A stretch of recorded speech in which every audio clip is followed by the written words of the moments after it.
আজকের ক্লাসে আমি তোমাদের ক্লাস 6-এর ইংলিশ বিষয়ের রিভিশন লেসনের অ্যাক্টিভিটি 1 আছে সেটি প্রথমে করাবো। প্রথমে আছে change the number of the given words, অর্থাৎ নিচের দেওয়ার শব্দগুলির বচন পরিবর্তন করো। নাম্বার মানে হলো কি বচন, অর্থাৎ নাম্বার দুই প্রকার, সিঙ্গুলার নাম্বার আর প্লুরাল নাম্বার। সিঙ্গুলার নাম্বার হলো এক বচন, অর্থাৎ যেটা একটি বোঝাবে, আর প্লুরাল নাম্বার হলো বহু বচন, যেটা একের অধিক বোঝাবে। এখানে কিছু শব্দ দেওয়া আছে, কিছু শব্দ বা ওয়ার্ড দেওয়া আছে সিঙ্গুলারে, আর কিছু শব্দ দেওয়া আছে প্লুরালে। সিঙ্গুলারে যেগুলো আছে সেগুলোর প্লুরাল করতে হবে, আবার প্লুরালে যেগুলো আছে সেগুলো সিঙ্গুলারে করতে হবে। সাধারণত আমরা নাউনের সঙ্গে এস বা ইএস যুক্ত করে সিঙ্গুলার থেকে প্লুরাল করি, কিন্তু এখানে ব্যতিক্রম নিয়ম অনুসারে হবে সবগুলো। অর্থাৎ প্রথমে আছে চাইল্ড। চাইল্ড থেকে কী হবে তাহলে? উত্তরটি দেওয়া আছে, চাইল্ড থেকে চিলড্রেন। মেন থেকে মেন। অক্স থেকে অক্সেন। গুজ থেকে গিজ। ডিয়ার থেকে ডিয়ারই হয়। Activity 2, identify the gender of the following nouns, অর্থাৎ নিচের দেওয়া নাউনগুলির জেন্ডার চিহ্নিত করো। এবং পুট রাখো দ্যাম, মানে সেই ওয়ার্ডগুলোকে ইন দ্য কারেক্ট বক্সে, অর্থাৎ সঠিক বক্সে রাখো। জেন্ডার মানে হলো লিঙ্গ, অর্থাৎ জেন্ডার 4 প্রকার: masculine gender, feminine gender, neuter gender, common gender. Masculine gender অর্থাৎ যে জেন্ডার দ্বারা পুরুষ জাতিকে বোঝাবে। ফেমিনাইন জেন্ডার যে জেন্ডার দ্বারা স্ত্রী জাতিকে বোঝাবে। নিউটার জেন্ডার যে জেন্ডার দ্বারা অচেতন বস্তু বা জড় পদার্থকে বোঝাবে। কমন জেন্ডার স্ত্রী ও পুরুষ উভয় জাতিকেই বোঝাবে। প্রথমে আছে প্যারেন্ট। প্যারেন্ট মানে পিতামাতা, তাহলে কমন জেন্ডারে হবে।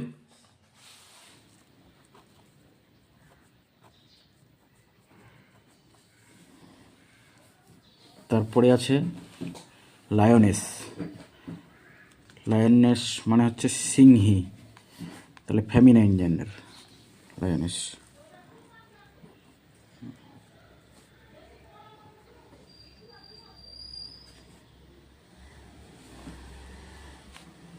তারপরে ট্রি। ট্রি হচ্ছে নিউটার জেন্ডার।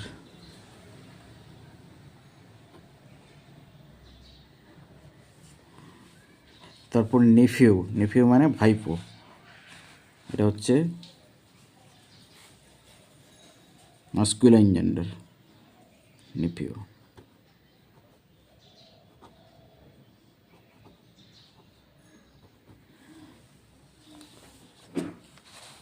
তারপরে বুল।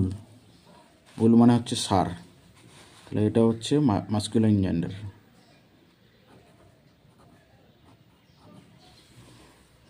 তারপরে স্টুডেন্ট। স্টুডেন্টটা হচ্ছে কমন জেন্ডার, ছাত্রছাত্রী উভয়কে বোঝাচ্ছে, কমন জেন্ডার। তারপরে নান। নান মানে হচ্ছে সন্ন্যাসিনী, তাহলে এটা হচ্ছে ফেমিনাইন জেন্ডার। তারপরে হচ্ছে টাইগার। টাইগারটা masculine gender.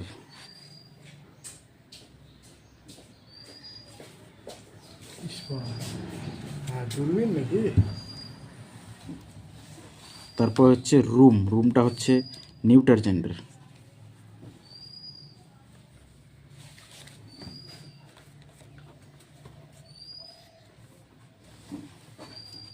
তারপর এরপরে হচ্ছে হাইন্ড। হাইন্ড হচ্ছে হরিণী। হরিণী feminine gender.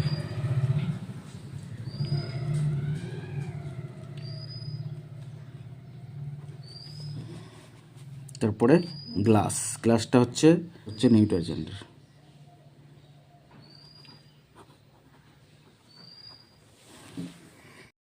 Activity 3A, fill in the blanks with suitable articles, অর্থাৎ উপযুক্ত আর্টিকেলস দিয়ে শূন্যস্থান পূরণ করো।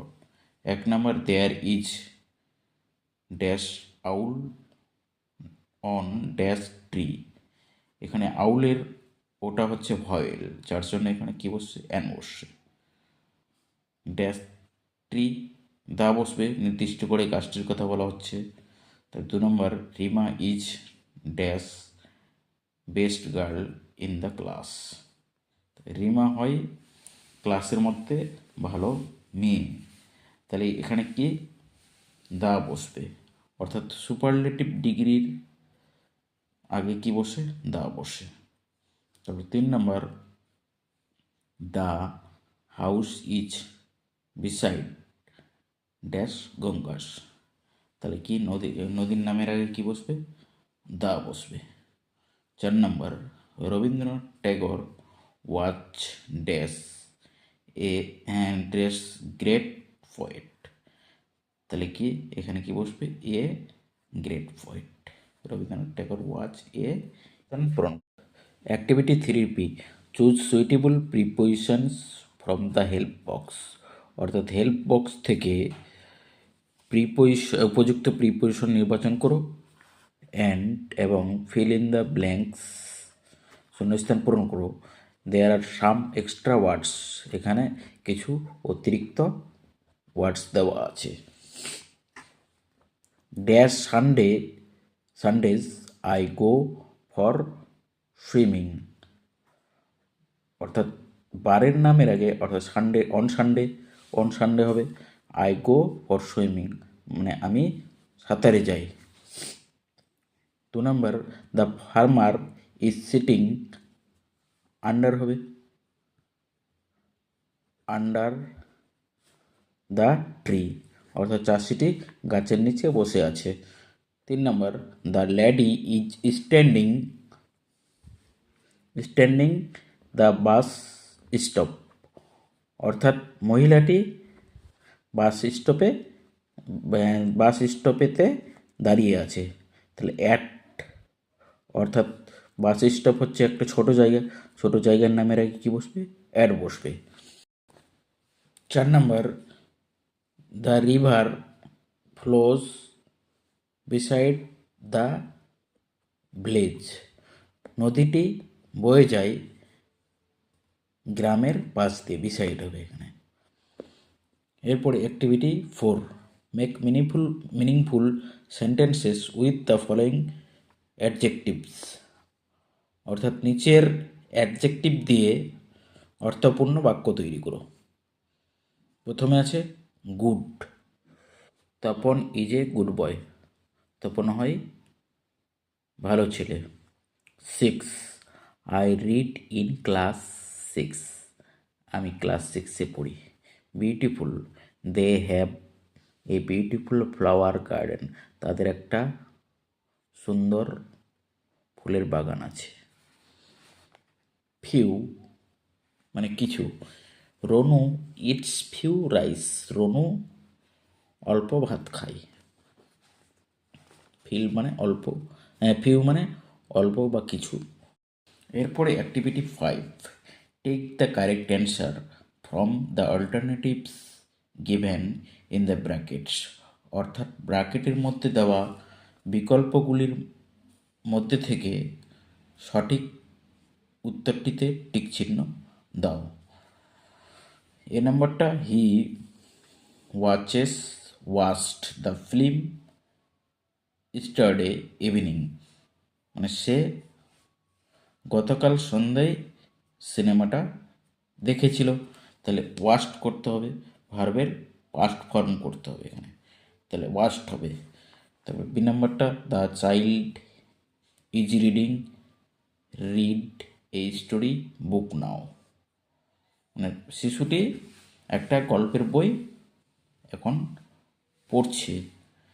তাহলে গল্পের বই এখন পড়ছে মানে বোঝালে সেটা বর্তমানকালে কোনো কাজ, কোনো ঘটনা ঘটছে কন্টিনিউ বোঝালে সেটাতে প্রেজেন্ট কন্টিনিউয়াস টেন্সের রূপ করতে হবে।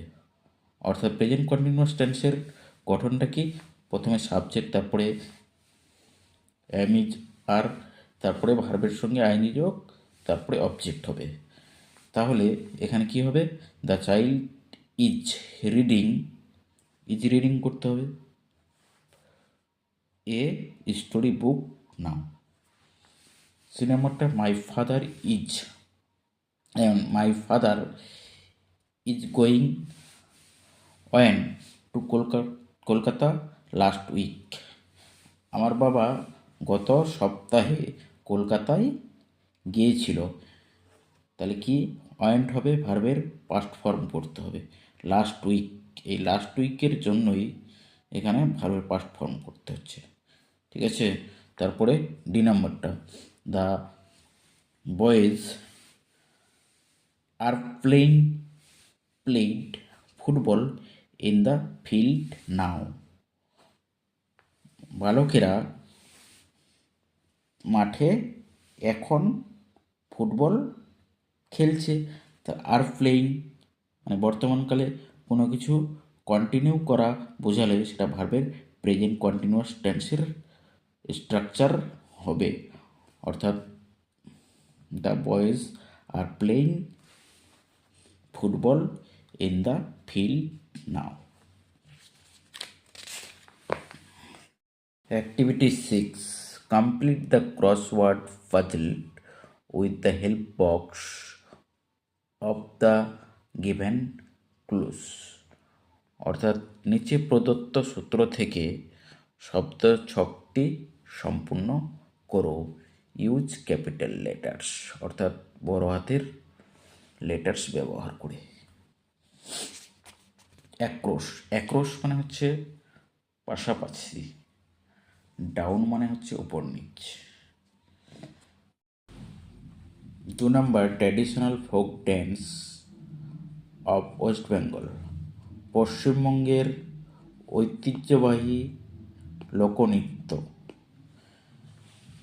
তাহলে 2 নম্বর যেহেতু পাশাপাশি, তাহলে কি ছো, CHHAU, Chhau. 3 number, one of the 7 wonders of the world, অর্থাৎ পৃথিবীর সপ্তম আশ্চর্যের একটি। 3 নম্বরটা কী হবে, তাজমহল হবে, TAJMAHAL, Taj Mahal. 5 number, classical music of southern India, দক্ষিণ ভারতের শাস্ত্রীয় সঙ্গীত। 5 নম্বরটা তাহলে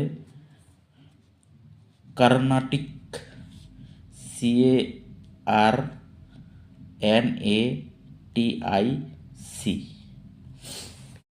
ডাউন উপর নিচ। A classical dance of Kerala, কেরালার শাস্ত্রীয় নৃত্য। তাহলে 1 নম্বরটা কথা কলি, KATHAKALI, Kathakali. 4 number, carving on wood or stone, পাথর অথবা কাঠের উপর খোদাই করা। তাহলে কী হবে, স্কাল্পচার। 4 নম্বর, SCULPTURE,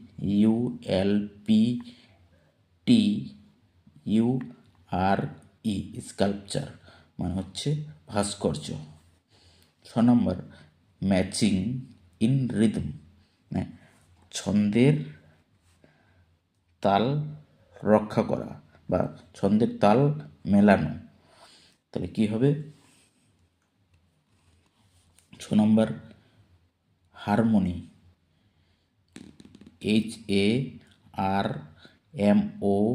HARMONY, হারমোনি। হারমোনি মানে হচ্ছে সংহতি।